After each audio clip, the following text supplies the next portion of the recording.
My name's Zinnia, and I'm 13 years old. I think. Honestly, I'm not too sure because I can't remember anything before being shunted here. It's all poof, gone, nothing. That's okay though, because I was super lucky when I first got here that an amazing lady named Helena found me.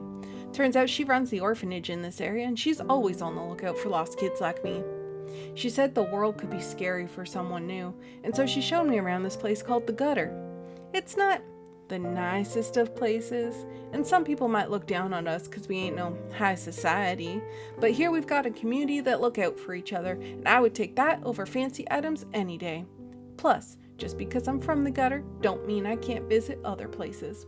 In fact, Helena took the whole orphanage on an outing to this huge event called the Heroes Festival, where we could check out all the cool tech and magic stuff people been working on. I was pumped because this was the first time in a while I was going to have some fun without having to look after the younger kids. That was until I noticed the new kid, Osric, sneaking off. I followed after him and found him behind a restaurant with his legs and tail peeking out of a dumpster just as he was digging for God knows what. Poor kid was probably just used to scrounging for food that he didn't realize he wouldn't need to do that anymore. I pulled him out of the dumpster by his collar and held his hand so he wouldn't go running off again. The buddy system exists for a reason, you know. On our way over to Hamsel's bookshop, we ran into these two other kids our age, but boy did they look and act very different than Osric and I. Not in a bad way, just different. They were both super cool though. Arisan, he could do all sorts of magic. It was wild.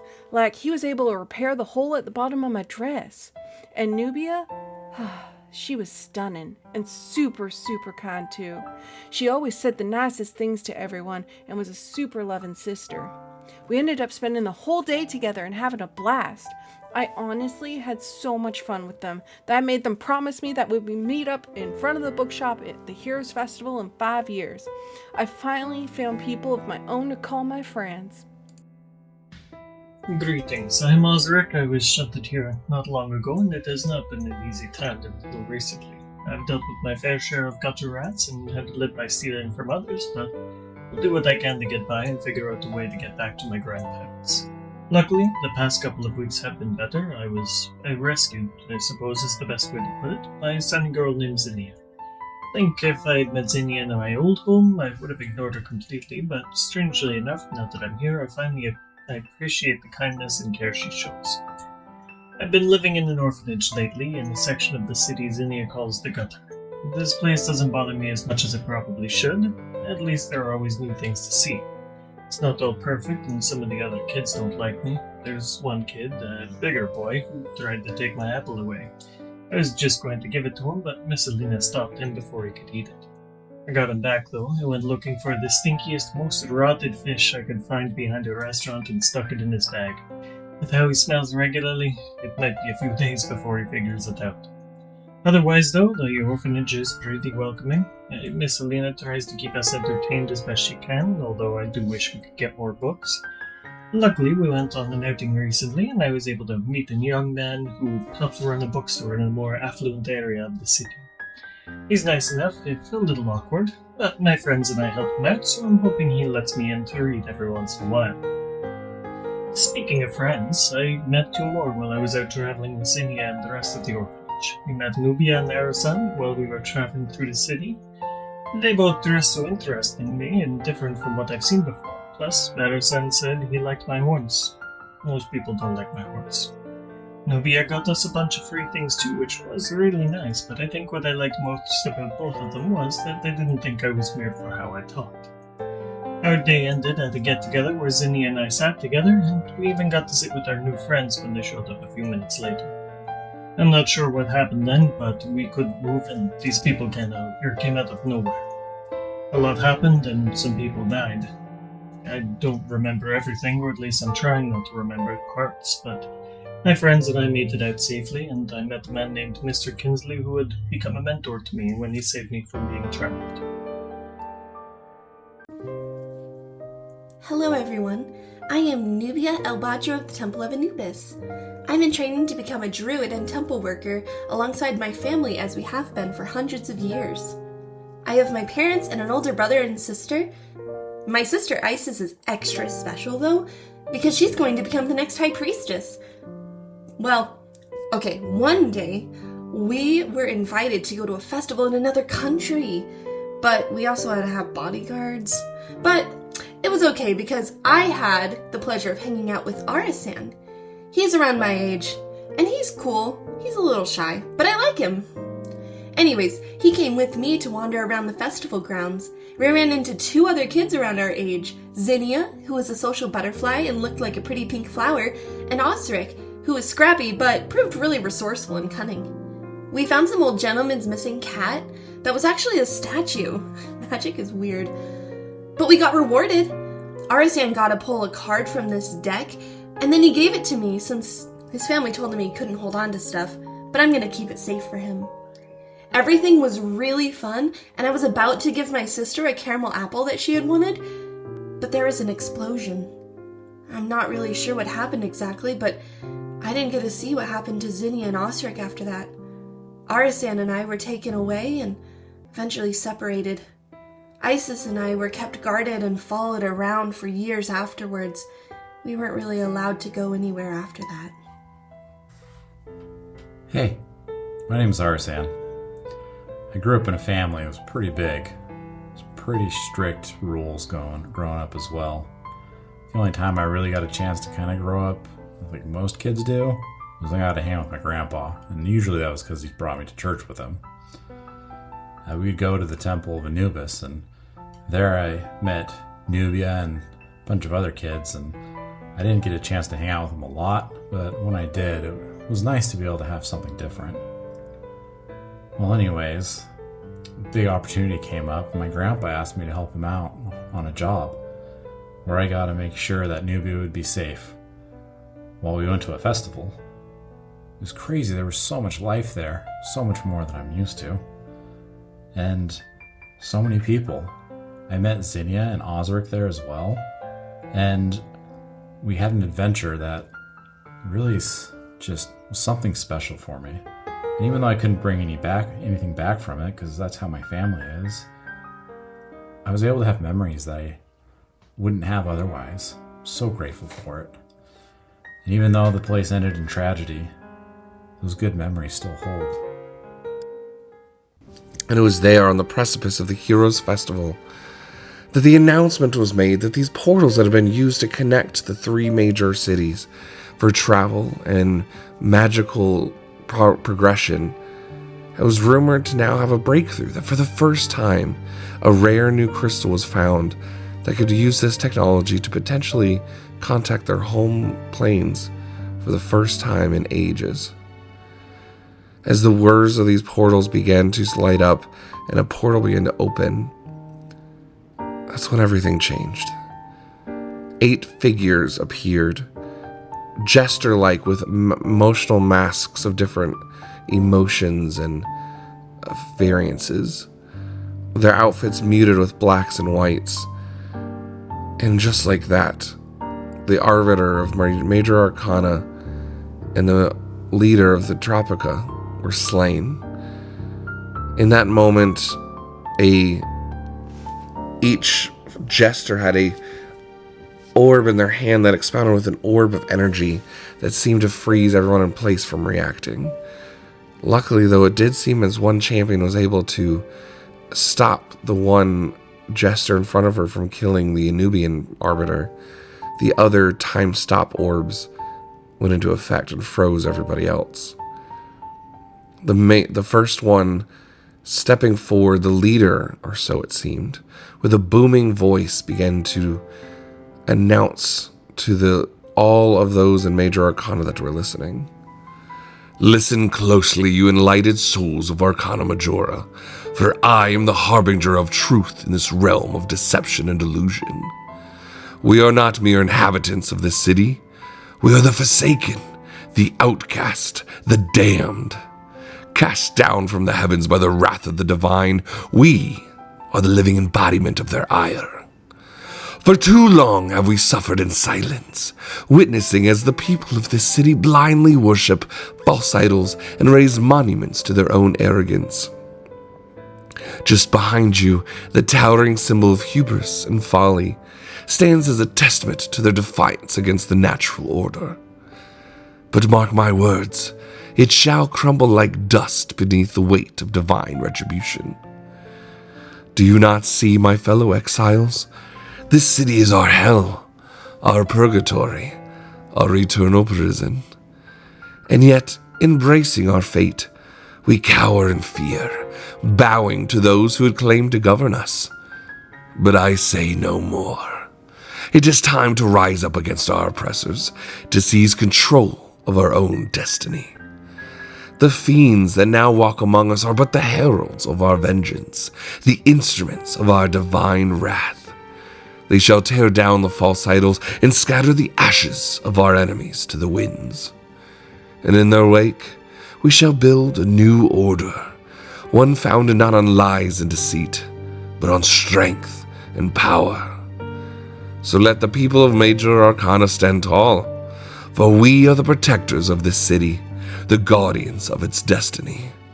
Only those who had governed with tyranny and oppression should tremble in fear. For we watch from the shadows, ready to keep our people safe when they lay their heads to rest at night. For we are not monsters. My friends, we are saviors, liberators, heroes of a new age. And together, we shall reclaim what is rightfully ours. And with that, as they dropped their orbs and disappeared in a pop of shadow, explosions rang out, tearing the town square asunder with fire and smoke. Luckily, most people were able to survive and get free, but it was confusion and chaos as there were some closest to the platform that were killed instantly. The portals that once allowed travel between the three cities safely left asunder and destroyed. 15 years have passed, and the scar of that day has remained on everyone's mind. Travel between the cities has become risky and scarce. The merchants that once prospered are now having to turn to piracy, risking each trip to fiends and bandits.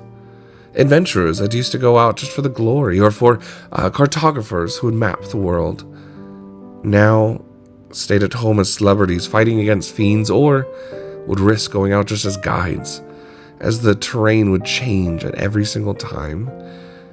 It's a dangerous world now, and those that witnessed that day were forever changed. I spent the entire day waiting on the bench outside Hamsel's bookshop, but no one came. It'd been ages since I'd seen Osric, and I couldn't wait to catch up with Nubia and Arisan.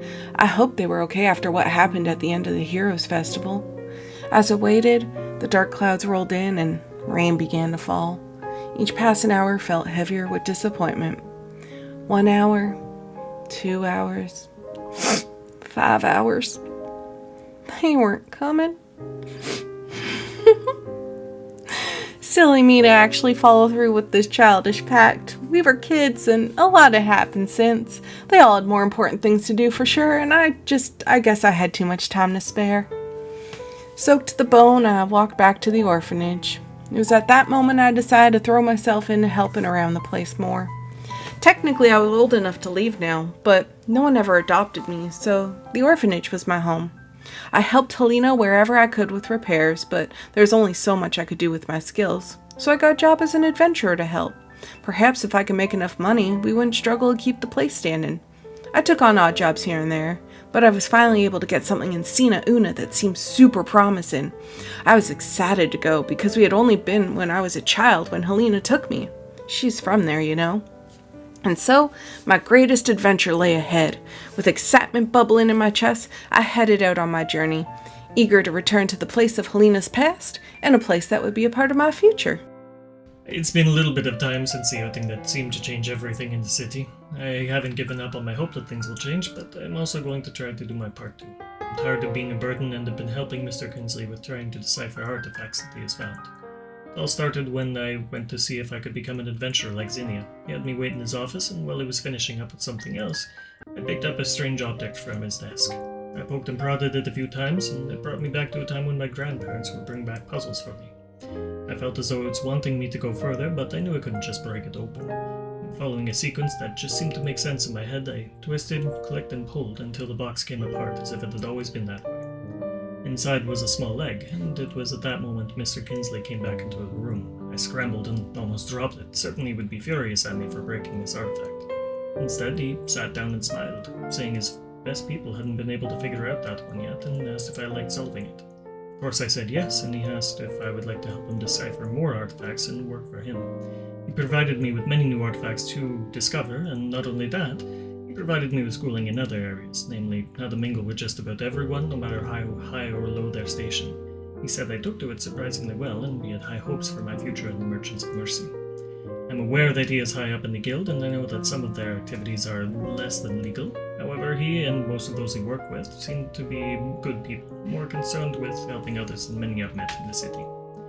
In between consulting with Mr. Kinsley, I've been cooped up at the bookstore with my friend Derry. He is still just as awkward as he was all those years ago, but I found him to be a very good person as well. Sometimes wonder how someone like myself has found so many people to surround myself with, although I haven't seen many of them in years. It has been some time since I last saw Sinia, and even longer since Erasan and Nubia, but I think of them often. It's strange that in such a short time I felt such a connection with them.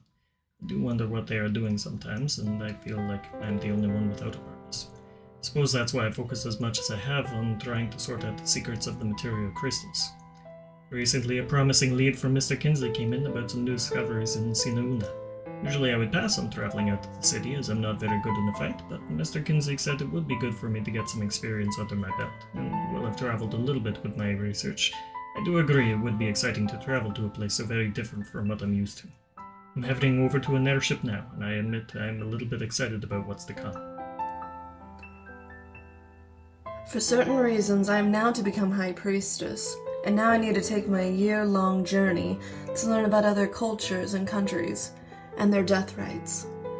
I was told to board this ship as it toured around those countries. Mercifully, I was not given an entourage to tail my every move. Time away will help my mindset.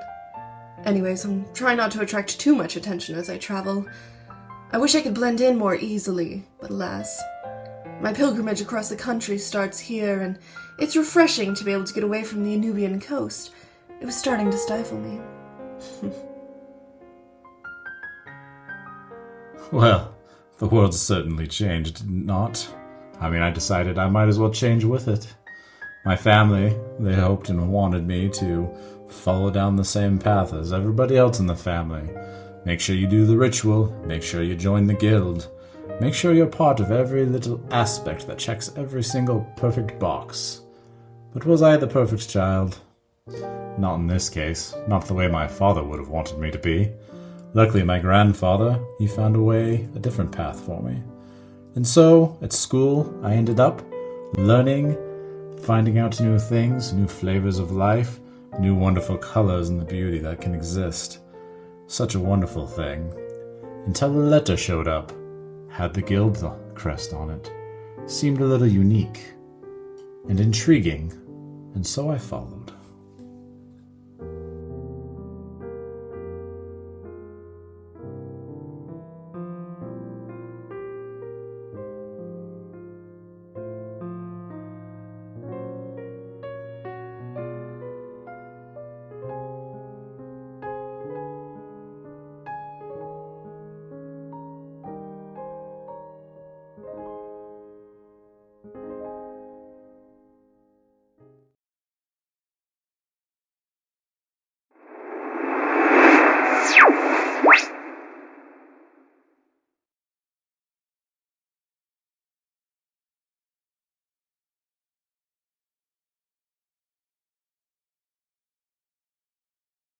Hello, everybody. Welcome to Session 1, Episode 1 of Fates Apart. Get to shake off the rust and the excitement. I'm nervous. I'm excited to come back in with all of you guys with my second homebrew story, spiritual successor to Fates United. This has been a project of love from all of us to you guys. And you know what? we're gonna do the intro anyway, because I want to introduce these amazing players. You see a couple new players, a couple returning players as well. So I want to go ahead and go around. We'll introduce you guys. Plus, I want to shake off some of the nerves while I'm gonna get into start this. So, starting with the one and the only Megan. Welcome to the table. Hi, I'm Megan. Everyone calls me Amara. I listen to both, so if you call me the other one, I won't be upset. Am I introducing my character? Nope, we'll hold off that for now. Okay. Perfect. And heading to another addition to the table, Greg.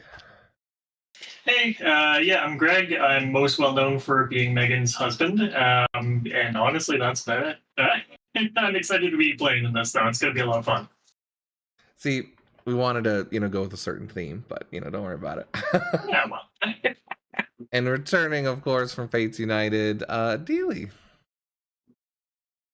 Hi, yes, I'm Dealey. Just Dealey, John's wife. Almost messed that up. And yeah. You want to plug your socials at all? Oh, follow me on Twitter or Instagram at Raphazeel. To make it easy, everything's just all one name now. Woo. And last but not least, our fellow wisdom say giver from the last campaign, John. Hello, I'm John, often known as Dealey's husband, and go follow her on her socials and follow all the other wonderful things that Mike brings up, because there's lots of people from the tavern to all kinds of discords that is just ways that we get a chance to spend time together. So grateful to have everyone who's here and excited to see you.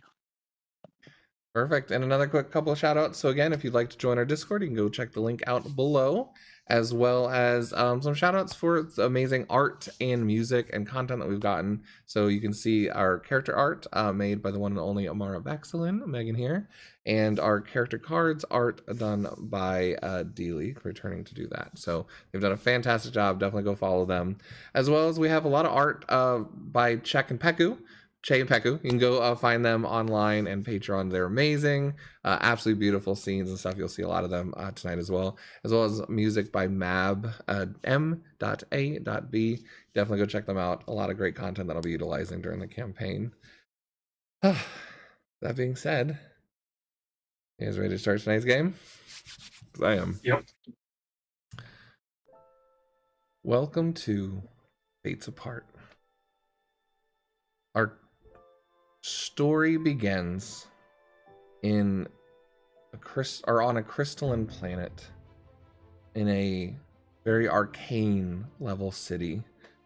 The rain beginning to fall on a bookstore in a simple marketplace with a very unsimple arcane back room of a bit of a sorcerer or a collector of such. Mr. Hamzel is sitting at his desk, a whirling crystal spinning on his desk with the kind of cranks and whirs of an artificer's tool that's making a spin. And in the middle, a bit of a image begins to appear of a different world of swirling blacks and whites and images of a homeworld. But another crystal, cracked and broken, sits on his desk. The glass is astrew. Longer black hair, but there's that kind of salt and pepper look of age beginning to creep upon his hair, wrinkles under his face a little bit, his glasses at the edge of his nose. And he begins to turn on a bit of a recording device that many people in the city that use to exchange knowledge or stories to be able to keep the history. His kind of crackly voice begins to speak out to himself, a little bit of pipe smoke kind of filling this study room of his.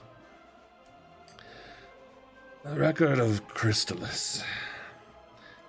A new possibility has just arrived on my table for a very interesting potential new crystal usage.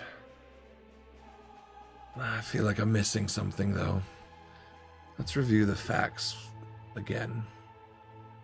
The first who arrived here on this crystalline planet quickly realized they were alone here. They had been what we refer to as the term shunted, of course. Shunted is when one finds themselves shifted, teleported, ripped out from their own reality, the realm that they origin from, and find themselves dumped off and marooned here. Most tend to talk about a magical surge or accident that might have killed them. Others don't know how they got here. But we do know, as more and more arrived, that we all come from different multiverses within various realms that seem quite similar. Different histories that exist with some major and some minor changes between their own worlds and universes.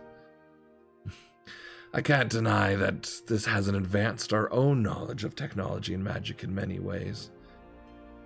All upon sharing each one's ideas and learning from each realm. However, this planet, or where we find ourselves now, was undiscovered, seemingly a core realm or planet outside of time and place that we still have yet to pinpoint. Research has found that planar travel back to our homeworlds is not functioning. We are marooned here. Many of the first shunted did not survive. But over time, refugees and cities began to grow. Those that came here, even with differences, began to live among each other in survival. 4 major realms grew, cities.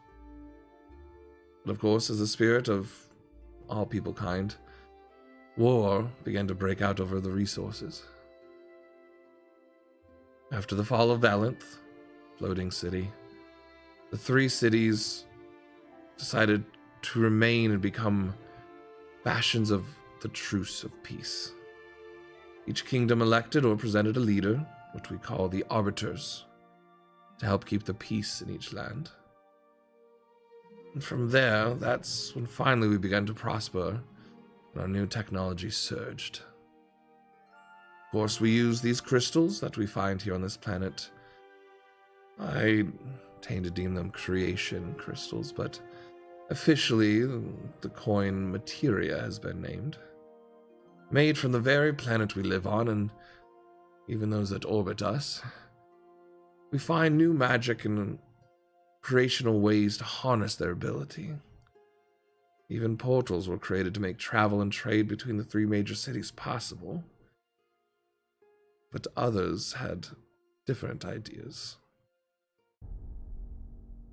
Seeing our place here as a punishment, the advancements, or calling the city a Tower of Babylon as such, decreed that we shouldn't seek to return home and that we're paying for our sins in a sort of purgatory. The Great Reckoning, they called it, occurred during the Festival of Heroes 15 years ago. A major terrorist attack right here in Major Arcana, assassinating 2 of the former arbiters and blowing up the portals that had been created.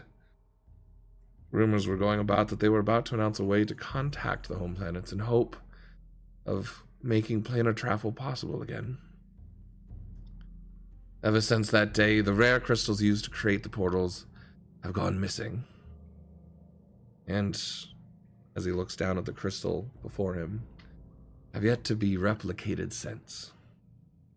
Travel has become difficult and dangerous between our cities. Merchants now turning to piracy. Travelers and cartographers becoming guides and adventuring parties. Even the fiends began to rise up and encroach closer and closer to our cities, monsters slaying all those that dwell outside. But luckily, those are the brave and were lucky enough to survive slaying them. They've become almost celebrity levels within the cities, celebrated and recognized for their grandeur. I feel a new era is rising, however. My own contacts, my own scrying has seen the same shadows awaken again that they did a decade ago. I fear our short peace is coming to an end. Maybe there's hope rising in it. And the man looks out the window. This kind of rainy afternoon, the clouds are beginning to part a little bit. But he sees a lone figure beginning to walk through the marketplace. Zinnia, why don't you introduce what your character looks like? So I'm Zinnia. I'm a 5'8" Eladrin with rosy skin and pink hair tied back into a ponytail with a big bow in the back. I wear ivory and gold clothes, and then I also have a really ornate looking breastplate that kind of goes over my hips with hip armor, and it looks a little too fancy for how disheveled my hair is, but I try my best to keep up appearances. I'm walking with my little bag across my shoulder, and whenever a breeze blows, the smell of honeysuckle and lilac just like wafts on the wind, and a couple petals from her hair just float away as they turn to pink petals. She's just walking through the streets, mind her own business, with kind of eye on the prize of where she's supposed to meet up. Perfect. As you begin to enter through the alleyways, familiar as you know the city quite well, the bit of smell of a bakery begins to pick up in your nostrils, familiar memory. And you do look over, it's closed currently for the night as it's kind of baking. It's a little bit later in the evening. And there is an urn that sits on the railing place. And you can see there are little buttons and yarn that are left around the urn. But it says Granny's muffins available daily. And as you come out to this main fountain area, the marketplace opens up to what would be a bit of an overlanding that is brought up by like a hill. And you notice that this is where the portals used to be, and now stand monuments, statues, to the former arbiters that were talked about slain. The garden here, or the marketplace, has been turned into a garden. It's very beautiful, though, in a very quiet way. It once was bustling with the festival and heroes, and usually used to be a spot to gather in the town. This has kind of become a little bit more of a memorial. Off to the sides, you see an odd bookhouse, Hamsel's Oddities, a bookstore that's there, a bakery, a few new shops that seem to be just kind of very arbitrary. You're not quite sure exactly what they sell. One looks almost like arcane items, another one looks like maybe a fabric store. But what really takes your attention from the last time you've been here is up the corner is a major air dock that has been built here. Kind of wooden beams going out, and a bit of a cover over a large kind of hangar. Do you do anything as you come to the square? She'll probably just kind of like, she'll be sad when she sees the urn at the bakery, and she'll just like kind of like give a nod and then keep on going. And then as she kind of goes through the town, she'll see the statues and kind of be a little sad that it's not a lot of people are here. There's not as much hustle and bustle as it kind of used to be. And then she'll notice the dock and be kind of, without showing it too much, pretty excited that she gets to like go on one of these airship things, because she doesn't get to leave home too much. She has a lot of responsibilities back at the orphanage from which she came. So any chance she gets to go out on an adventure to make money, she's there. She's excited. So perfect. Zinnia, go ahead and give me a perception check. First roll of the campaign. I'm bad at these. Not one. Does this surprise you? Nope. The moment takes you back for a second of memories and that day 15 years ago that you were present for. And everything goes quiet for a moment. The rain stops. And we'll leave you in your thoughts that can be your own for this moment as Greg, your character steps out of the shadows as you've been watching for a second and you see a former friend of yours, their eyes glaze over, standing in the middle of the square right in front of the garden, almost exactly where your seats were that day. Why don't you describe your character as you enter in from another alleyway? Sure. So Osric steps out. He's going to keep a little bit low. He has something planned. But he is a tiefling with like an onyx skin tone to him. He has some tattoos on his chin going down to his neck. A big bushy mohawk, long white hair, and blue sclera and black black sclera, blue irises. Did I get it? Yep. All right, cool, nailed it. I always get those two mixed up. He's wearing like a loose red shirt, some like leather belts that he counts as armor, basically, and some nice tight-fitted pants as well. He's very, very tall too, probably around 6'4" or so. But yeah, that's what he looks like. Fantastic. As you step forward, you see Zinnia standing there, her eyes glaze over for a second. What do you do? First, he's actually going to go over to the bakery, because I'm assuming he would probably see the same kind of thing. Sure. He's going to pop the top button off of his shirt and place it next to the urn. And then he's going to sneakily come up and try to spook Zinnia from behind. Assumed as much. Go ahead and give me a stealth check. Sure. You don't need to be a high DC. 21. How's that? Rude. With a surprise round included. How do you sneak up on Zinnia? I stab her. No. Campaign over. Zinnia, give me a reroll a character. No, he's going to come up behind her and just be like, "You're shorter than I remember." Oh my stars. She's like gonna like turn around and like look at you and be like, "I'm sorry, and you are?" "Oh, you do not remember me. Your little friend Osric." Little legs? That is what you called me, yes. What? She's flustered. She's gonna be like, "Why are you so tall?" Well, you know, when people get older, they generally get taller, except in your case, apparently.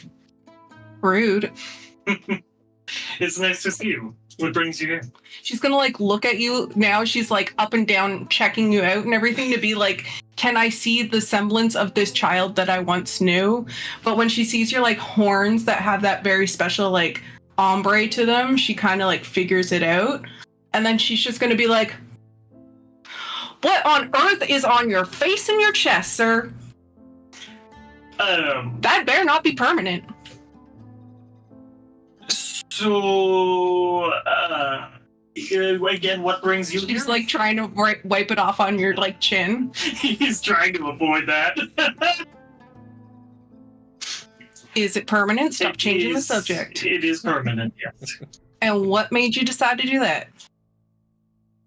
I've been trying to get in touch with my more spiritual side. There were some long-lost peoples that my grandparents told me about, and I remembered some of the symbols as I got older. I decided to include them on myself so I didn't forget.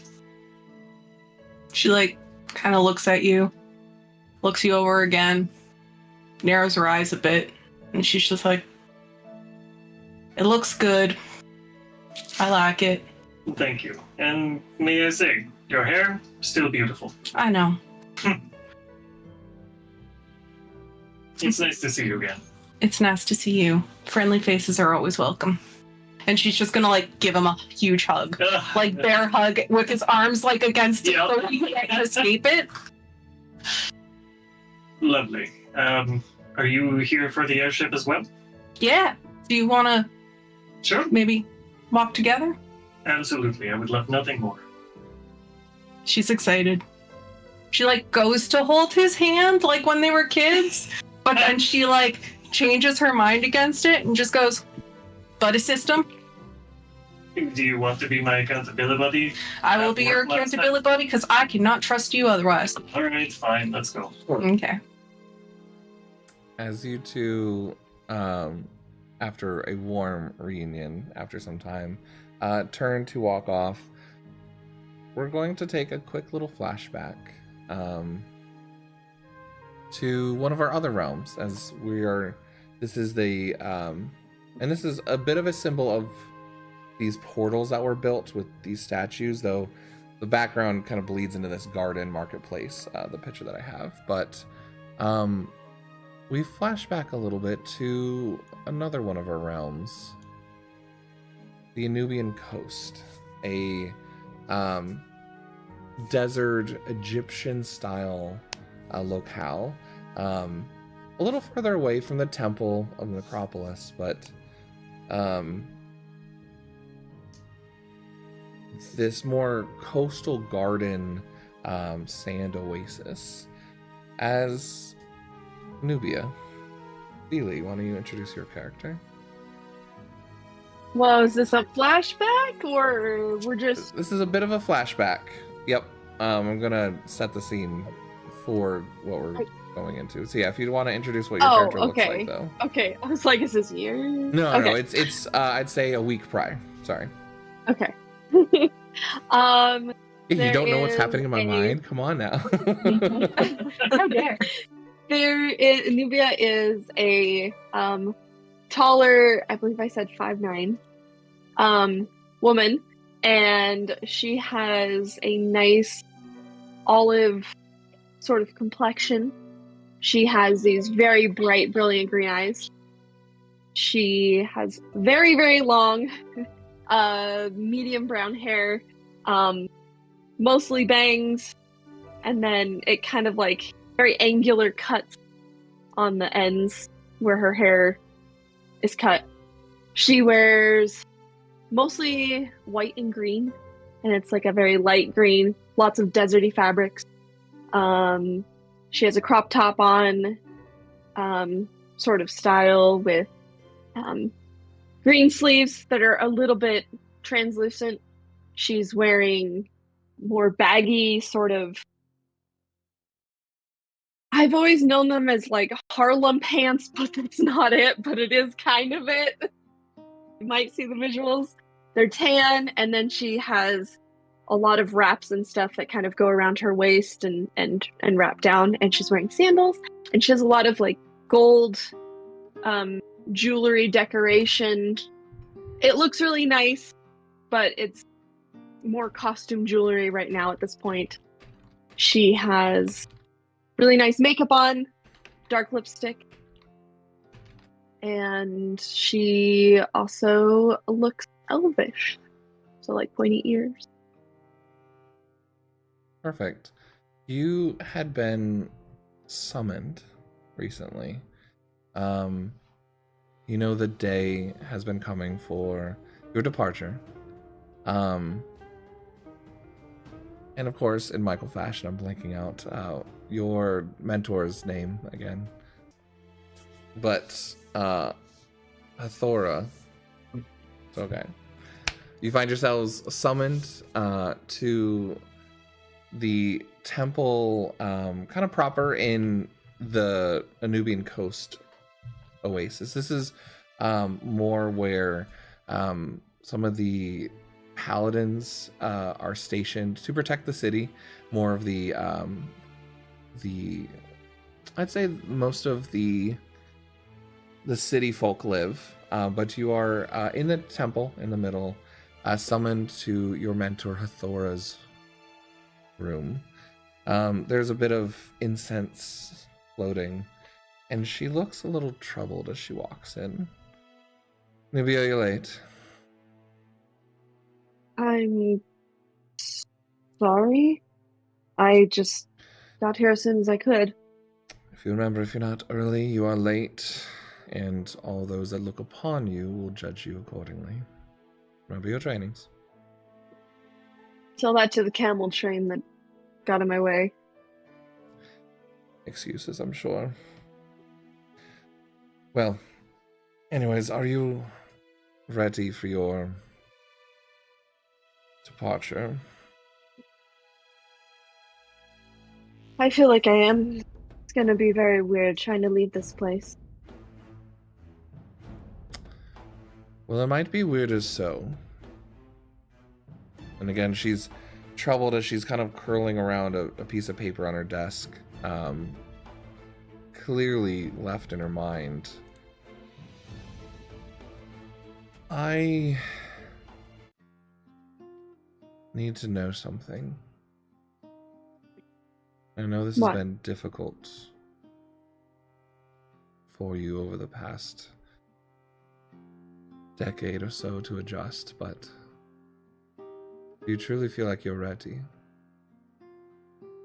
And you can see, even though the toughness exterior of her cracked skin and kind of that fierce, kind of motherly sort of mentor, almost like a nun snapping the ruler, like that's kind of the relationship she's had with you. There is a very maternal instinct, and it doesn't come out often, but you see it cracking through her exterior at this moment. She's being quite serious and asking for a very vulnerable question. Yes. I mean, all the training that I've been doing, especially the last few years. Well, Essam and the others will not be joining you this time. You'll be going alone on your pilgrimage. As odd as this break from tradition is, been deemed necessary. Well, that's all right. I'm sure it'll be a little bit easier than without an entourage. Easier? How so? To talk and get to know the people. That's why I'm doing this, right?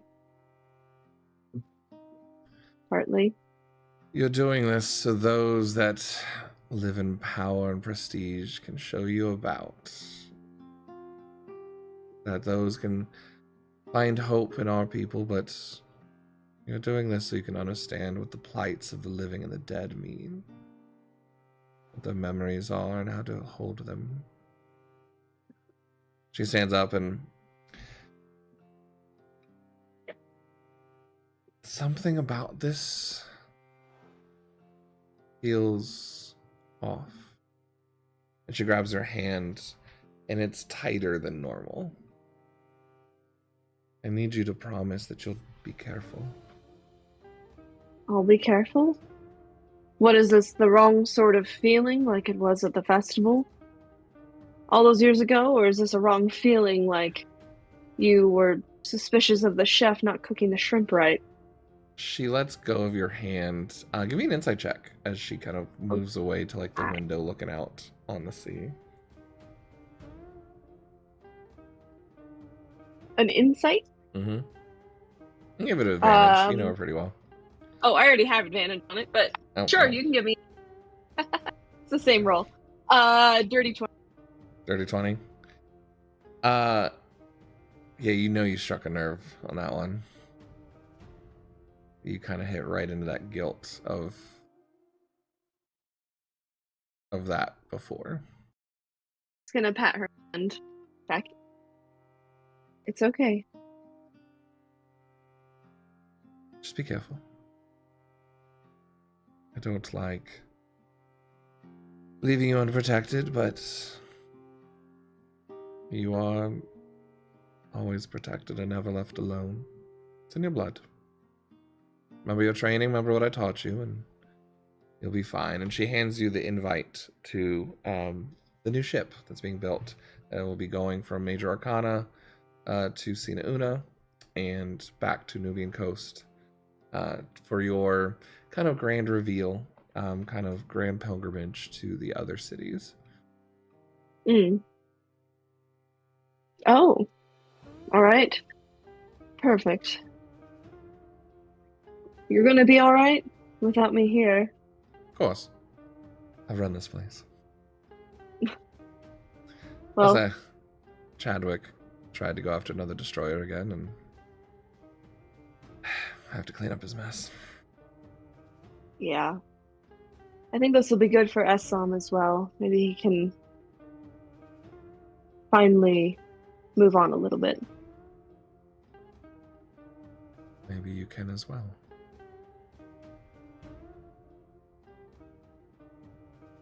He'll be okay. Kind of pats your cheek a little bit, and that memory fuses back into this marketplace as the rain kind of stops and your hands on your cheek for a bit, as you're now also in Major Arcana a week later, and you overhear Malanta and this reunion as it sparks old memories. Are you going to catch up to the other two as you're coming around a corner and kind of snap back out of your own memories? As you can see Zinnia and Osiric just grabbing hands and turn from this garden up towards the larger airport. Yeah, I think I'll be at least in view and walk forward a little bit and give a little bit of a smile. You guys see kind of coming out from the side, like sides of your view from another alley. This would be closer to where the marketplace goes. It goes to that the Whispering Alley, and then the other way would be the gutter. This would be from like the Whispering Alley section. As you see Nubia step out. Or Nubia, sorry. Not Anubia. That's gonna be a whole thing this game, guys. Yep. That woman, she looks familiar. If it isn't our little two of our quartet that we had. Nubia, is that you? Mm-hmm. Zinnia. You're all grown up. You too. Hug. My best girlfriend is back. She like takes She'll a make big a little- sniff, not to be creepy, but like just to be like, oh, so welcoming to have you back. Oh, I'm so happy to see you. What brings you here? An invite, an invitation, a pilgrimage, actually. But You sound Here. thrilled. and she'll do a little druid craft on your head to make a little flower crown. Thanks. You're I welcome. missed you doing stuff like, oh, wait. And then she's like gonna look down and she has like a metal flower with a bunch of chains that come off of it. And she's gonna hold up like one of the chains that has a little tiny vial. And on the end of it, it's gonna have the flower, one of the flowers from the bracelet that she made her as kids, and be like, I kept it all this time. Oh, wow. Yeah. So they don't actually disappear. I was always curious what magic flowers Well, I do. pressed it so it wouldn't die. But That's actually really smart. yeah. Thanks. She's just gonna both like look drop it down. fantastic. You look stunning. I Thanks. love your long hair. I liked it. So did my sister. So we just kept growing it out. Are you here with Arsan? No, I actually haven't seen him for probably as close to as long as you both. We separated pretty quickly after all the events, and my sister and I were taken away and sent back, and Arsen also went with his grandfather, so that's where I assume he's been. And how is your sister? Does she still have a sweet tooth? She's back home, resting. That's good. It's very nice to see her again. She really did enjoy that caramel apple. I'm sure she would thank all of you for it. And the thought. As you Shall we? As you all are kind of gathering here and reuniting for this time, we'll jump to our last character, John. Why don't we go ahead and introduce Arasan? What does Arasan look like?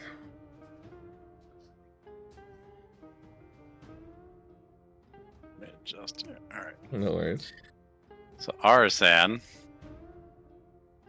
has got this lovely golden tan skin.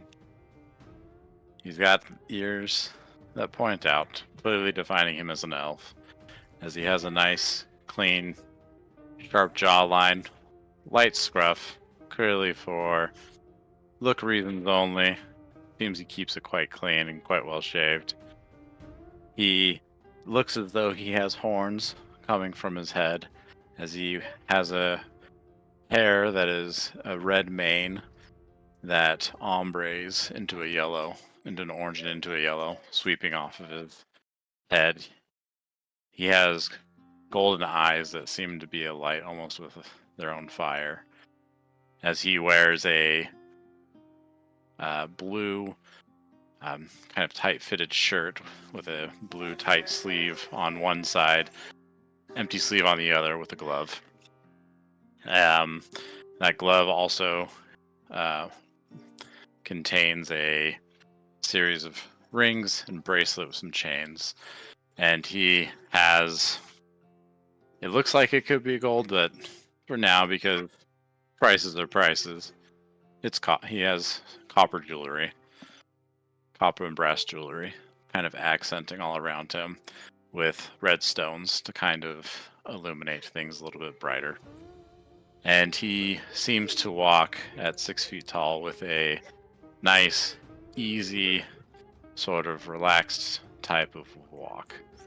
Somebody who clearly feels as though he is the presence in the room, and he's okay with that. As he strides through into this, well, whatever's going on at the moment. I actually don't know. So yeah, we also take a shorter flashback for you. And well, actually, let me ask this for you because I don't want to necessarily say anything. Where would Arasan be in the city? Would he? Yeah, has he been in the Major Arcana just recently, or where would we find Arasan? Likely, because I believe the Major Arcana is where the schools are at. Yes. Mm-hmm. Yep, a lot of them are here. So he would likely be here because he'd be dealing with his schoolwork. Okay, perfect. So as you find yourself in kind of the mid area of Major Arcana, definitely not the gutter, more this housing towards the arcane towers and the learned areas, not quite the upper class either, as there's a bit of a tiered section to Major Arcana. For anyone thinking at home, definitely think arcane is kind of my inspiration a little bit, so you can definitely picture that, a larger tower, though this is crystalline. When you're doing your studies, is about a week prior, an envelope slides under your door, and most people would not have picked up, but you can just faintly hear the footsteps walking away, not wanting to be heard. But it's simply, as you open it up, an invite to a ship. This new blimp you've heard of that's heading to Sina. But what catches your eye and takes your chest for a second is a symbol that you recognize sealed on the back of that invite. Interesting. Well, you never know what's going to happen in the future if you don't take your chances. Now, Holds it up sticks it away. Flash forward.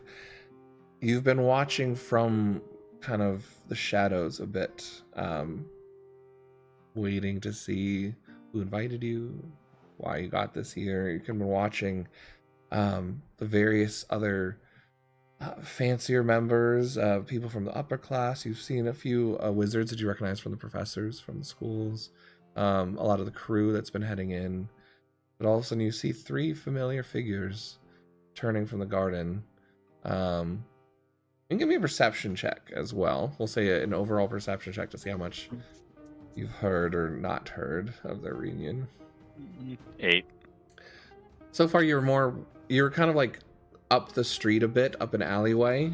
There's a couple kind of vagabonds that are still like out from the market that seem to creep from the Whispering Alley. There's one trying to do like cards and cups, and so it's kind of overtaking your attention, but you've kind of sat in the alley watching these people go to the ship.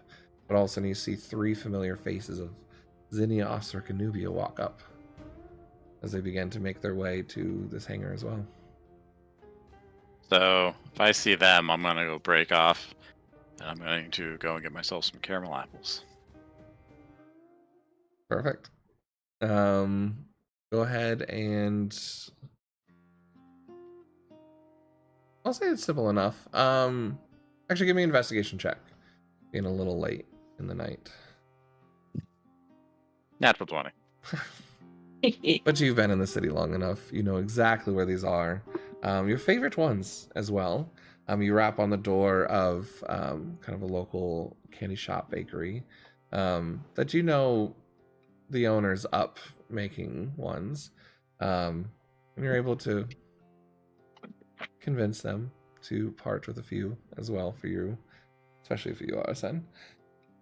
You're able to grab them. I spend a couple minutes fixing a couple of tools that have been broken over time with my mending. Always As he's welcome preparing for your them. visit. Thank you.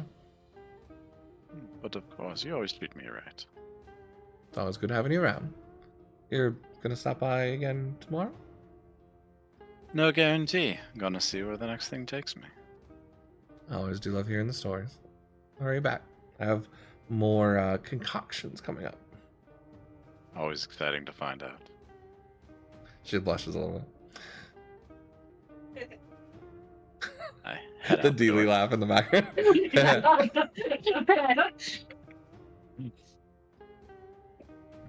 But yeah, so you have your caramel apples. Do you just scamper back? Yeah, so I put them away where they can't be seen. Perfect. And I, instead of going and immediately meeting up with them, I kind of just follow along close to them amongst the crowd as we make our way forward. Fantastic. Perfect. As you guys make your way forward, again, it's a little darker. The rain has stopped, but as you go through this wooden way, there's this large hangar, and it leads out to this beautiful purplish kind of runway and dock. And you can see various airships there, but what at the end of it is this grand ship that seems to be filled with air and different crystals that are blowing air in different directions, making sure it's filled with hot air. And for those that have proficiency with anything arcana or nature, I'll say, you quickly pick up on that these are elemental gems that are taking sort of this air and the elemental within it to utilize this, as well as a few engines down below. This is some high-tech energy, or high-tech technology. There's a lot of energy being gone into this one, much more than a typical airship as you go on there. And it definitely seems this is quite the event. There are a lot of stalls of food, kind of almost like a small festival in a way. There's kind of gift shops and people trying to present their wares, last minute, scarves for the cold or shorter clothes for the Tropica, and the different places here, but up the runway and kind of parted with, there's 2 guards that seem to be taking invites and only letting the VIPs onto the ship. But what you all can see is a half-elf who's standing there kind of greeting all those very well dressed, though you can clearly see as part of the crew. They're dressed to be signaling that they're part of the crew, but they seem to be dressed very well. Almost think like a yacht attendee, right? They kind of all have those sort of uniforms that stand out. Have a little bit of grace and charm to them. A lighter skinned half elf, kind of skin or hair back in a ponytail, and seems to be the one in charge that everyone's listening to. As soon as a command's made, someone walks off and gets stuff done. And you can see the crew kind of putting on the last minute adjustments of food and stuff. But you begin to mingle in if you wish. There's stalls around if you wish to grab a drink or some food, or if you wish to make it straight to the ship. It's up to you guys at the moment. But the 3 of you guys are going in first. With Arasan, I'd say you're trailing enough that even the best of the passive perceptions aren't able to keep track of you at the moment. But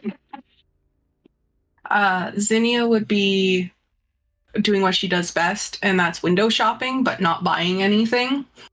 And just like looking at all the wares and stuff. And then kind of seeing, especially looking at the Sina Una booths, they're like selling like warm clothes and stuff like that, seeing if it's more like a tourist trap, selling like, you know what I mean? Like, oh, I'm gonna sell like those shell necklaces, and I'm gonna sell like sarongs and stuff like that to be like super cliche, or if it's actually gonna be helpful stuff. And if it's touristy stuff, she'll just make like a smirking comment to like Osric and Nubia, being like, the things people will buy. And as you look at it, there are a few, 1 or 2 items that definitely seem legitimate, but this is majority a tourist trap. This is someone, you even look and they're not wearing the garbs right. It's a little bit of appropriation that they're doing, but they're just working. You can tell they've been hired to set this up, and they even have little like, it's pretty tacky, but and everyone kind of like, oh my gosh, this is so fancy. Little net bags. They're like travel bags, but they're like a net. And you can see like a toothbrush and like little essentials that you need. I'm like, oh, I did forget my soap. I love this. And they're kind of a few people coming right up, or you see a few kids that are with their parents. Oh my, I want a shell necklace for when we arrive.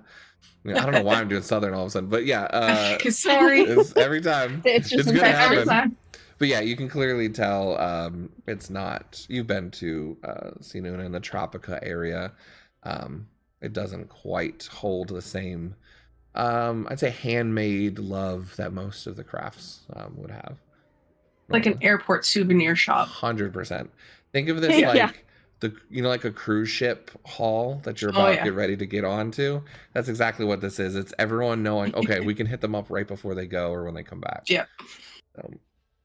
I love it. That's what I'd be doing. Buzzwork would just mostly be keeping an ear out for any like interesting little tidbits about like news or anything like that. Okay. Give me a perception check. Sure. Not good. Okay. That's a 3. A Natural 3. 1. Okay. Yeah. Yeah, You got nat 1. You're just kind of a little overwhelmed, and Zinnia keeps grabbing your hand, and like you're so used to being able to slink off and kind of hide in the blind spots of people, but she has this grasp on you that's almost like you're not getting away from me again, just in the moment. And the only thing that really comes out to you is this boisterous tiefling.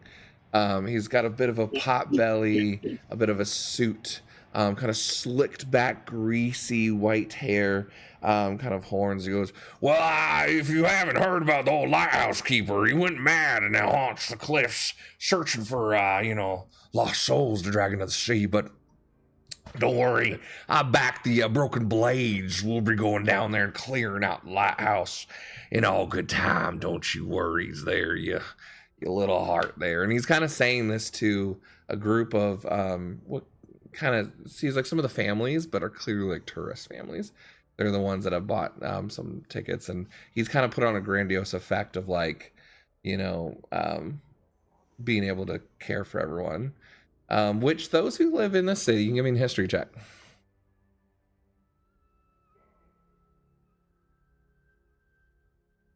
Ooh, that's better. 24. 11. Nice. 9. I'd say the rest of you kind of recognize them like, okay, this is probably some sort of promoter of some sorts. Osric, you've pick up on his boisterousness. You've definitely heard of Mr. Ironpot. He is a investor in one of the adventuring crews of the Broken Blades, which you would know in this area. Adventuring groups almost have a bit of celebrity status, and indeed, there are members of the Broken Blade finely adorned in like, in some cases, like more for show, magic items and armor that seem to be ready to be worn. You can see off in the distance there is another adventuring party that definitely look like they have the nicks and scars of being a little bit more legitimate, but you don't recognize this one. This one seems a little new. All right. He'll just, he'll keep an eye out as they get in, distracted by Zinnia's conversational skills with his in his ear. But yeah. I will say this as well. Who wants to give me a D10 roll? Not me. It would be bad. John's doing it. Okay. 2. All right. As you guys, the evening is beginning to hit here, as your characters would all know, there isn't really a sun and moon cycle here on Crystalis. There are, why am I blanking out? 8 crystalline moons or planetary orbs that orbit Crystalis. That it's always a day of sunlight in most cases, except for the 8th day, which is a day of darkness, which is typically a day of rest for everyone. But there's a interesting fellow. He used to be in the records, but a lot of you know him mainly for naming the calendar. He seems to come from and been shunted from a world called Organia. So the calendar that you guys use is called an Organian calendar. This day, as the different orbs will present in the sky, one being when one orb's in the middle of the sky would be noon for the day. So since it's the nighttime, it's going into the night, the 2 orbs have gone up. So Solus Day is what today would be. This orange vibe that kind of gives this color to everything is now slowly being moved into Lotha Day, which is a brighter blue. So there's this odd orange and blue kind of hue to everything that is beginning, almost like as if this proverbial twilight between the two. It gives this hue on everything.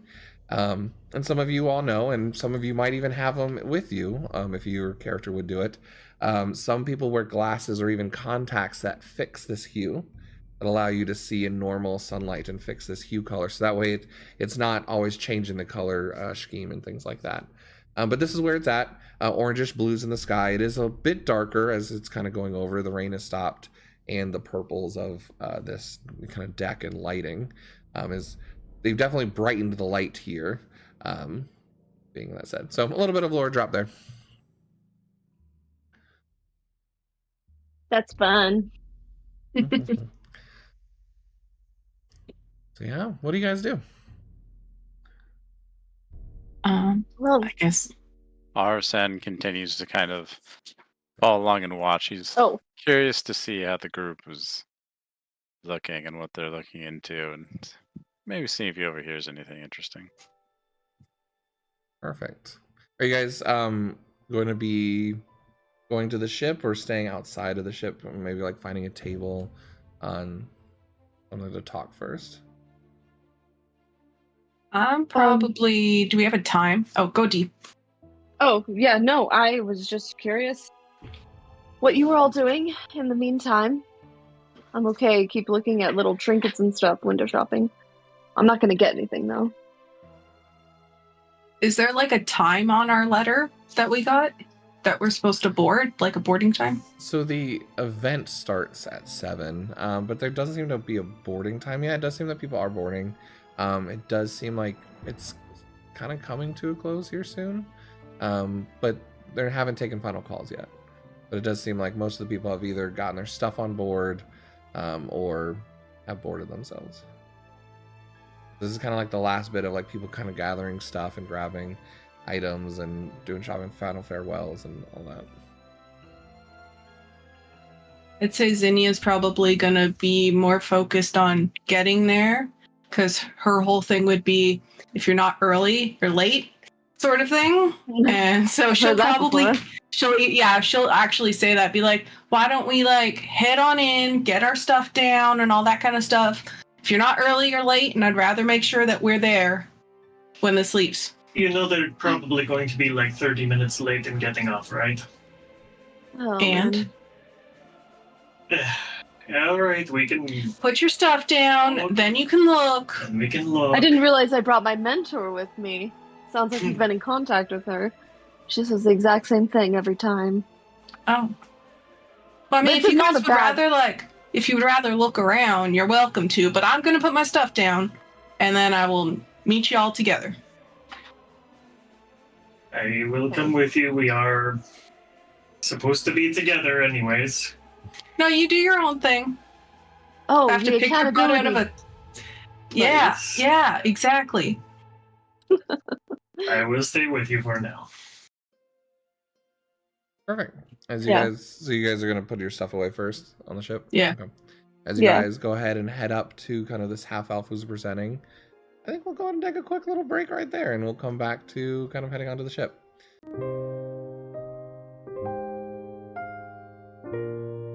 And welcome back as we come back from our break. Our fellow adventurers now reuniting in the crystallis town of Majora Arcana. The evening presenting itself with individual invitations to this new blimp, this airship that will be taken off. As you guys enter in, the three of you now reuniting, Zinnia, Osiric, and Nubia, beginning to get the awkward kind of recognitions of catching up from a meeting 15 years ago. Why everyone individually is there at the same time has not been approached yet, but you are all kind of encroaching in upon this mainstay kind of touristy area of the airship docks as different shops go up each one, and the perfect image happened of like the Disney alley of, you know, like you got the trinkets here and the different shops on either side of you got arcane spell scrolls that this little fairy is going around selling. You got another elf who's dressed up in Sina Una gear selling trinkets and what seems to be a little bit more of the touristy trap sort of items. But there is a few places. There's even a Nubian section where they have scarab pins and different metals and jewels to wear.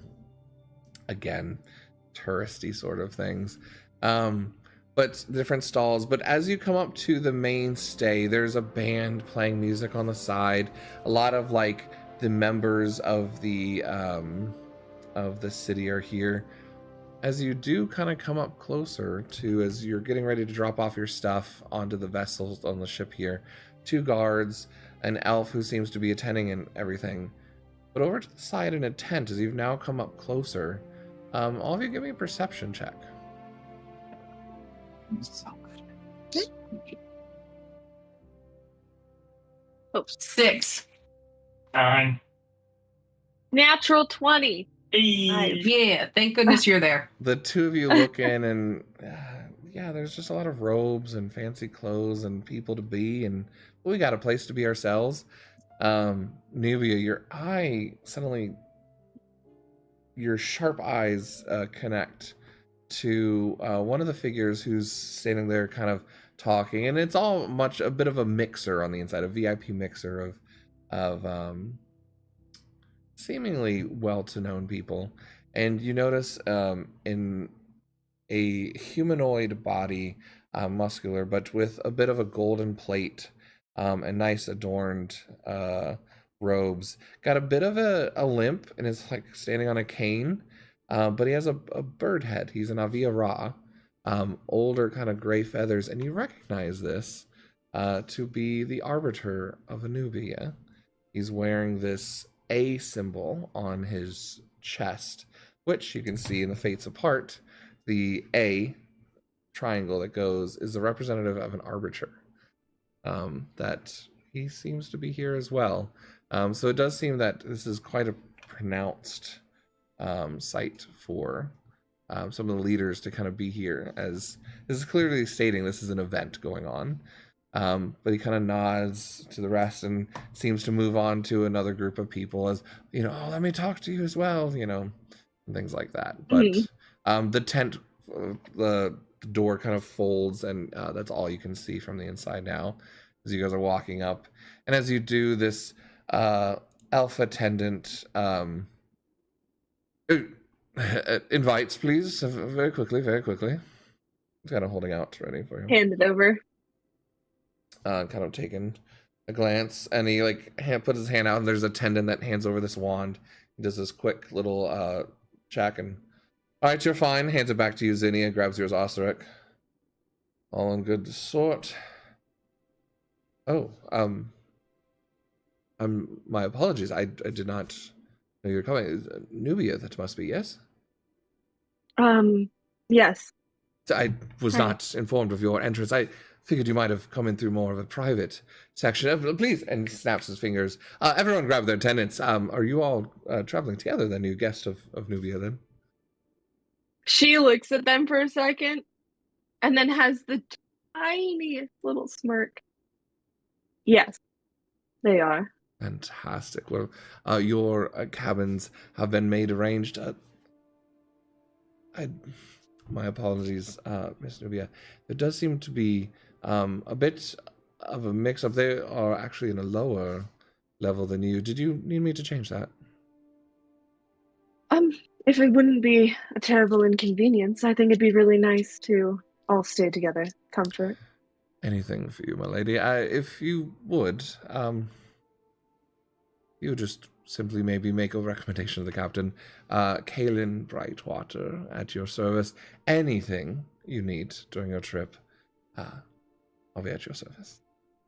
Okay, she's gonna pull out one of those coins, and this feels just like that caramel apple shop, and she just hands it over. Grabs your hand. I am honored. Thank you very much.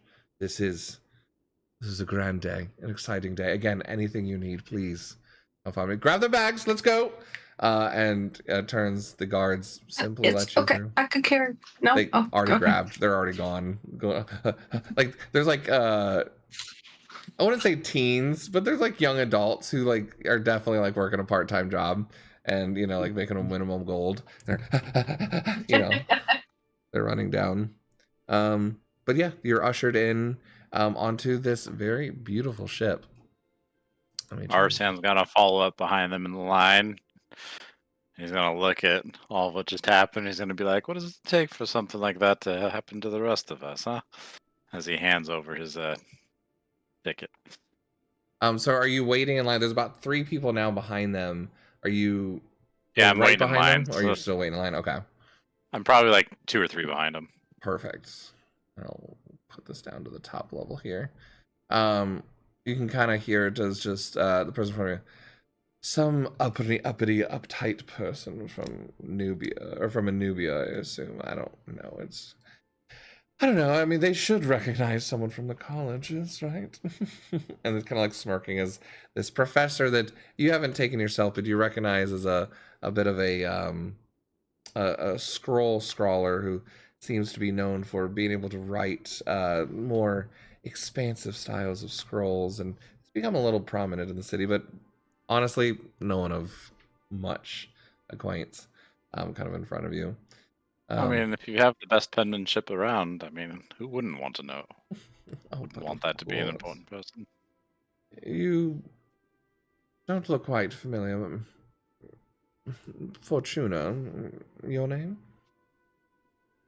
Go to the colleges as well. Picoleste is the last name.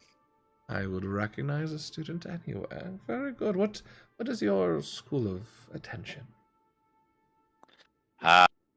I mean, you'd look at me and you'd think one, but it is Witherbloom that I've been brought into.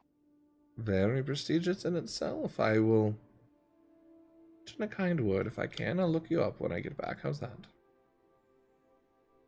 I'm always happy to have a chance to see what else is out there.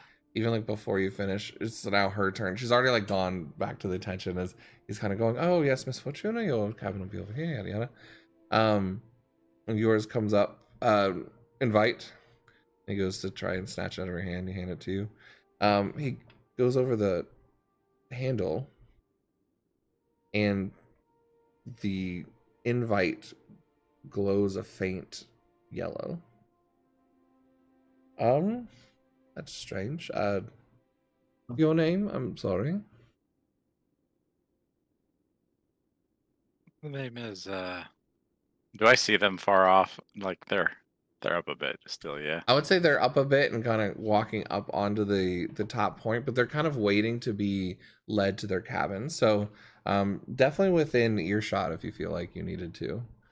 I don't want to boom it out. I'm trying to keep it kind of quiet. Just kind of like, Arsan Kakaleste. Arasan, my apologies. If you could step aside and give us 1 second, there seems to be a bit of a discrepancy. I think if you look at it again, you might find that there is no discrepancy. I assure you, I make no mistakes, but I will gladly give it one more look.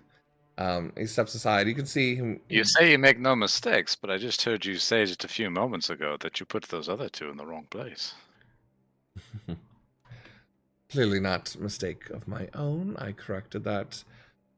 Fortunately, sometimes help is not easiest to grab. But Well, who's to say that this ticket wasn't made by somebody else? It's not your mistake then, in that case. you see him take out an eyeglass, and you can recognize this as a bit of an identify magic item as he begins to use it, and it kind of glares up. You are aware that your invite has been tampered with? I'm aware that I was given an invite, and so I am here.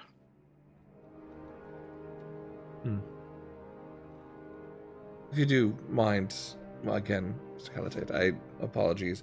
I'm going to have to hold you here for momentary sake. I'm going to have to go speak with the captain real quick and make sure no mistakes have been made. Sure, go ahead. Just be mindful. Kind of gives a nod, still in respect of like knowing his position, knowing he doesn't want to fuck up. He turns and goes, what are your passive perceptions again? Passive? Yeah. 11. 17. 15. Zinnia, you see this orange-haired fellow, but it's not quite enough to make any recognition as you kind of bumbled past. The attendants begins to take you back to your rooms. It did have to wait a couple minutes, just as it seems that they were pushing someone out of a room to prepare the feud near Nubia.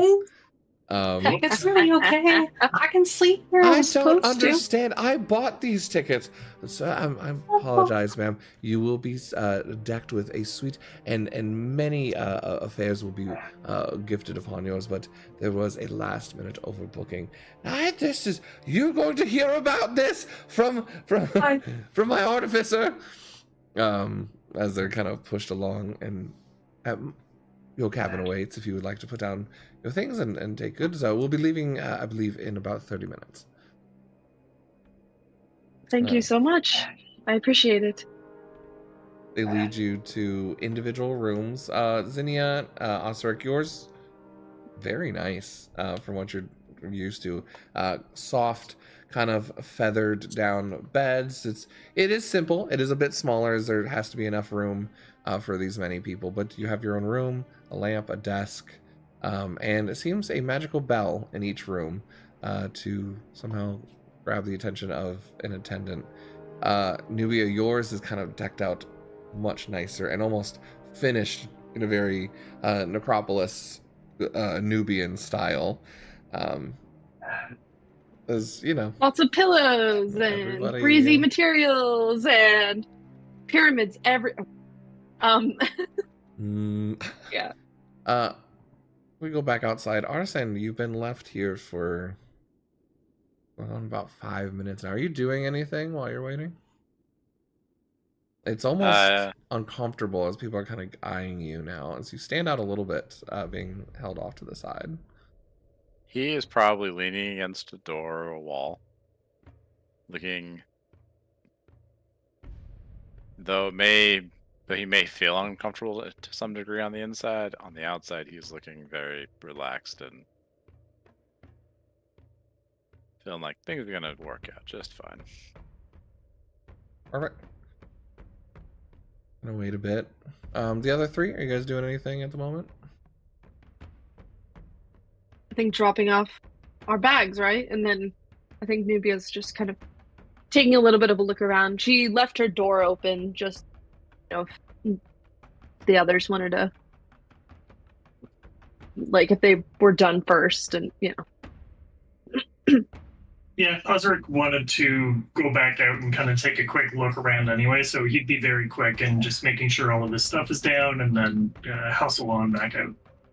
Zinnia would have jumped and starfished on the bed to feel how comfy it is, and then quickly got back up.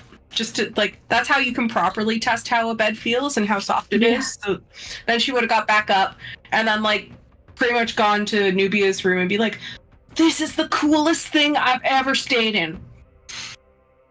Yeah, is this what you do all the time? Not time, but it's definitely a perk at times. I have to say, I haven't really traveled since the incident about 15 years ago, since the festival, so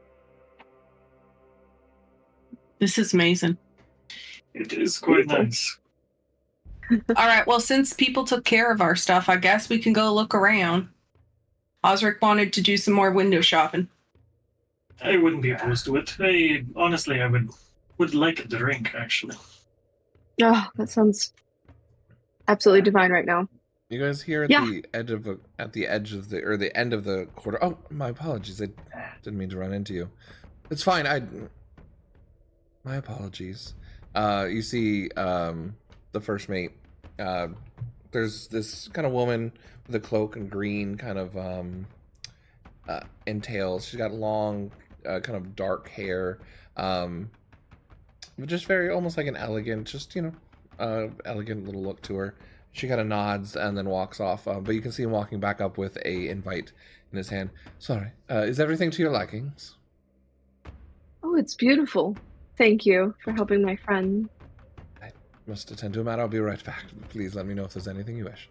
And he quickly walks off. Seems to be heading back out to the main gate, if you guys are following. Yeah. He seems to his pace is much quicker than yours, so it's about a minute ahead as he comes back down. Mr. Kakalase, I'm very much sorry. Everything's been smoothed over. You are welcome to aboard. We've even given you an honorary upgrade to your room. That's about what I expected. I appreciate your hard work. Of course. What's your passive? Or actually, I can look it up real quick. Okay. Yeah. He just seems a little distracted and overwhelmed in this moment. but you don't pick up on anything there. I just kind of give him like a gentle tap on the shoulder, like, no hard feelings. Of course. Thank you very much for your forgiveness. Hands back the invite, and they guide you on to grab your stuff and bring you on board as you're now passing the other three.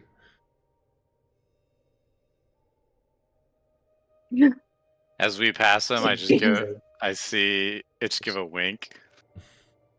I think Osric's probably the only one with a high enough passive to maybe realize what's going on. I'm just gonna give him a wink as we walk by to go put my stuff away. That's curious.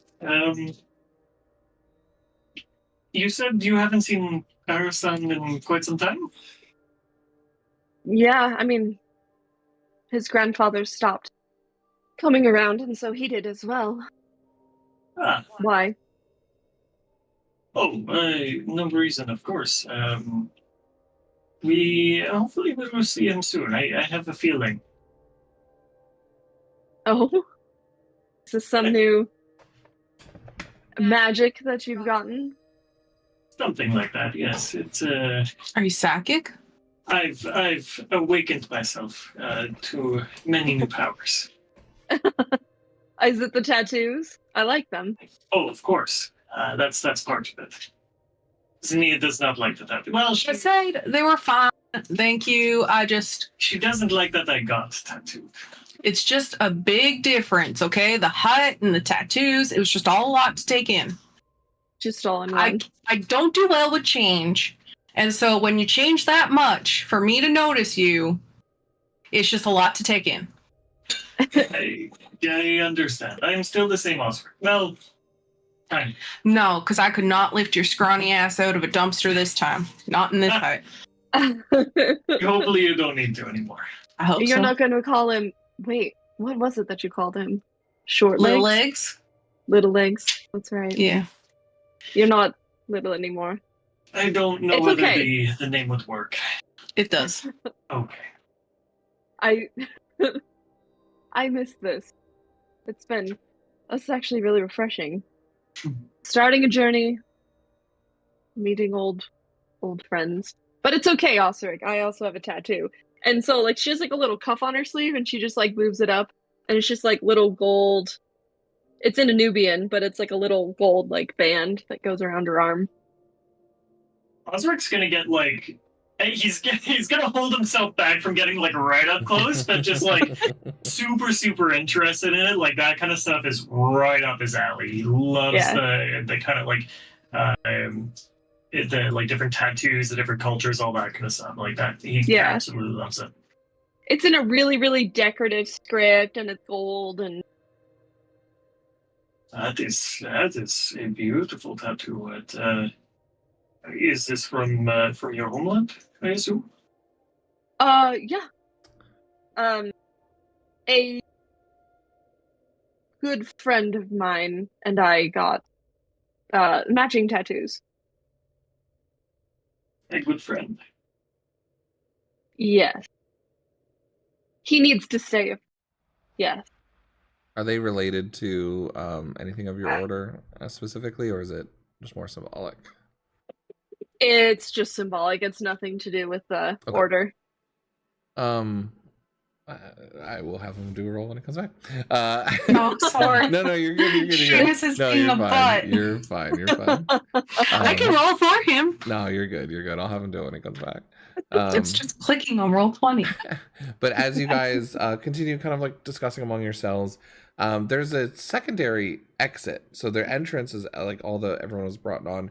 You guys are taking off this secondary little exit to a kind of roped off area that includes that tent for those that have already been kind of brought in to kind of mingle and gather among the shops. But there's kind of standing tables with hors d'oeuvres and champagne. There's a little bit of sparkling winery, different sort of cigars and pipes that are off to the side. There's also a little bit more of like the nicer end things. So like, I don't know if you guys have ever been on a cruise. You know how there's like trinkets for everyone to come in, but then there's like the nice shop for the rich people to go spend their money in as well. And you're like, you don't belong here with your flip-flops and shorts, but you do, like that kind of thing.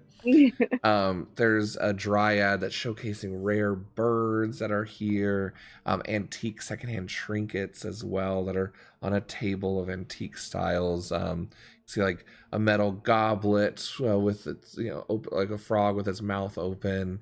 A thick sun-yellowed book written in halfling, old halfling about agriculture, and seems to be like old rare collections. But what grabs your attention as well is you come down to, I'm guessing, grab a table, assuming, or whatever you guys wish to do. There seems to be a lone goblin that is sitting on a table with tarot cards spread out in front of him, kind of just sitting Indian style, but he's got this like bright blue wizard's cap that's kind of cut off to the side, but his eyes are bright glowing white, and he's just looking. It's almost like looking around and eyeing certain people, and then you just see him reach to a card, flip, and look down, and it's almost like a reaction to it, and his eyes land on the three of you.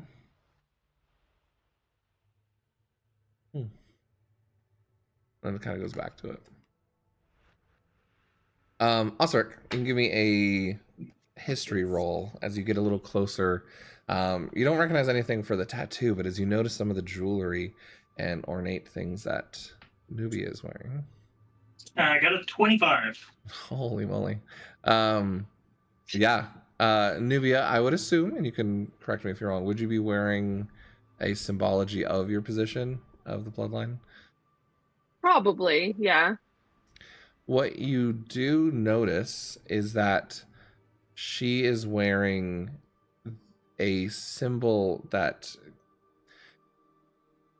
it essentially means that it's the bride-to-be of Anubis, someone that is very high in the order of Anubis, in the cleric's temple.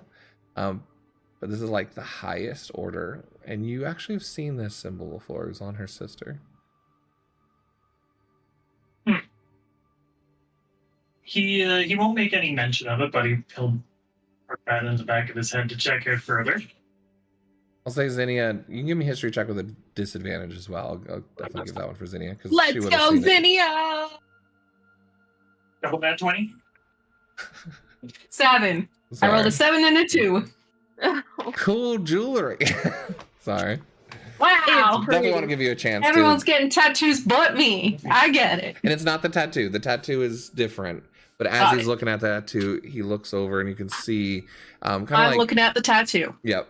It's like a, I'm guessing like a, I'm trying to think what they're called. It's almost like it's like a necklace, but it almost looks like the breastplate type thing. Like an ankh? Ankh almost, or like, is it called an epitaph? Well, so on her thing, it would be like, it's like a wider like collar necklace that it would like be laying like more, not like this, but like wider. Yes, yeah. And so that's kind of layered. She has her scarf stuff layered more over it. So there's a lot more to it under there, but she's just showing kind of the edges, and like the main part's probably like that big, and that's like the most center part that's visible, at least. Perfect. Yep. But yeah, the crowd seems to be bustling, and Arsen, you are able now to drop off your stuff, and if you wish, like you could be on the balcony. You see the three at a table. What do the four of you guys wish to do? I believe they wanted to order drinks. How far down are they on Drinks the table sound really versus the good. balcony? I'd say from where you're. Oops, I chose the wrong map. You could easily walk along the balcony to where they're about 30 feet down. Okay. Yeah. I'll walk along the balcony to where they're about 30 feet down. I'm going to pull out one of the caramel apples. I'm going to toss it to where they're at.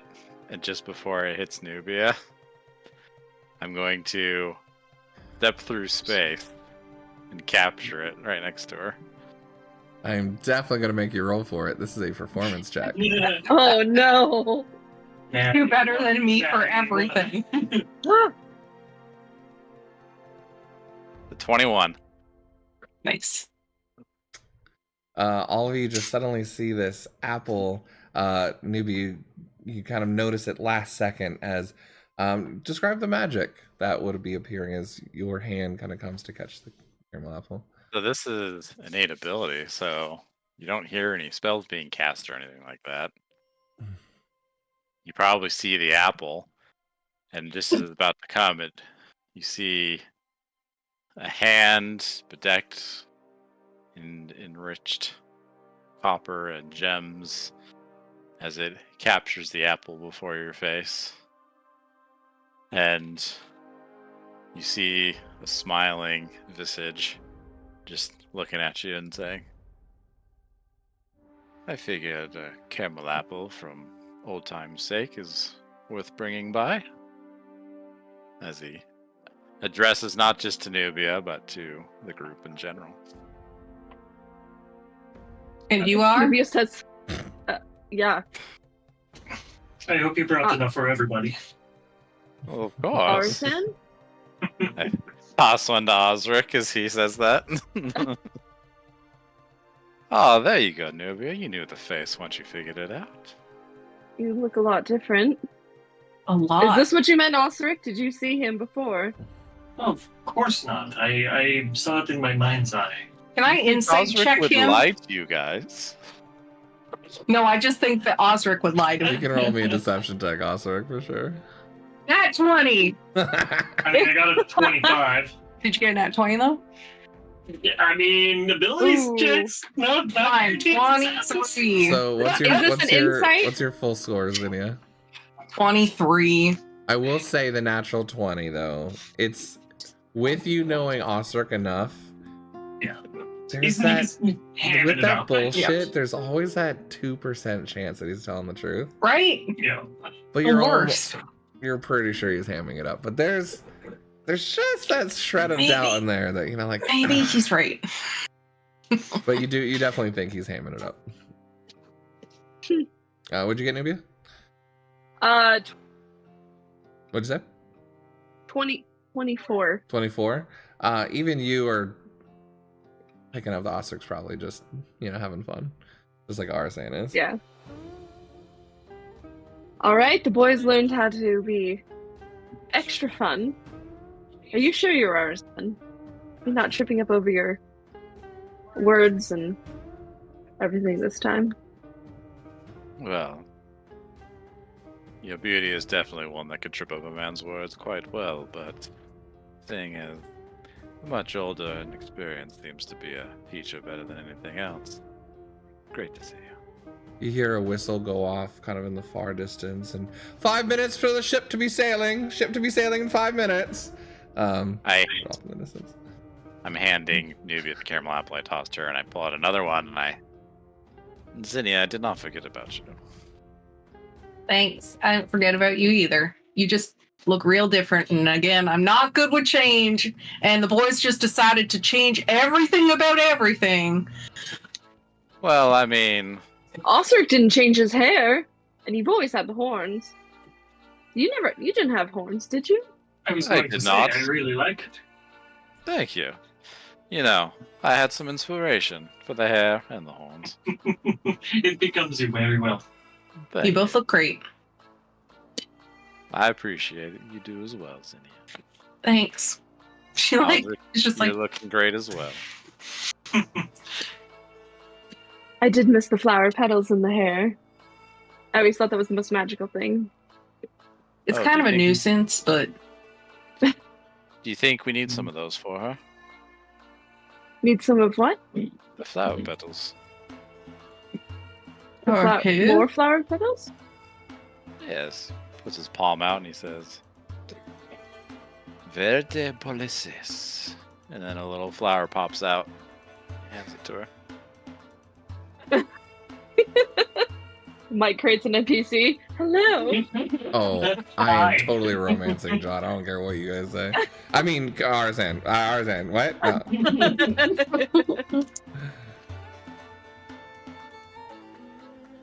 I had that one to Zinnia for her hair. Oh, okay. I wasn't sure if it And was me or then- Nubia. I'll put it with then I like flour said- creme. And then I look over at Nubia and I say, I mean, too many beautiful faces to just have one flower. And I, Verte Policius. And I hand one to Nubia as well. Thank you. I will try not to be offended. Blush, blush, blush. Also, If it you really deserves feel that love. well, and I'll cast one more time, and I'll hand one to Osric. I appreciate that. And he'll talk into his little horn.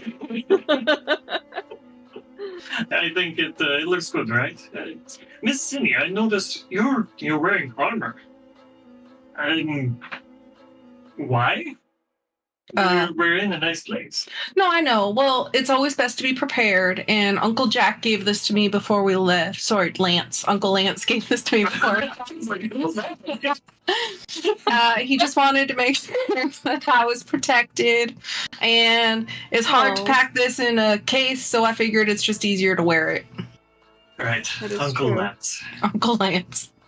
I remember my characters. I'd call him Jack sometimes. It's okay. Well, shall we get some drinks and a place to eat so that we can kind of That'd be wonderful. enjoy some Lovely. time for a moment? Yes, I really need a drink. Do you need the hard stuff, or are you just looking for something in general? Oh, something light. I can't make a slander of myself here. I mean, Nubia's a little bit of a celebrity, apparently. A little? Have you seen those rooms? They her are family very always nice. has been, though. I mean, you remember the festival. That's true. As soon as they found out that she was the sister, they were all like, oh, let's make sure you get these apples. It's true. That is true. She did enjoy that apple, by the way. I'm glad to hear it. Well, let's get some food and drink and catch up.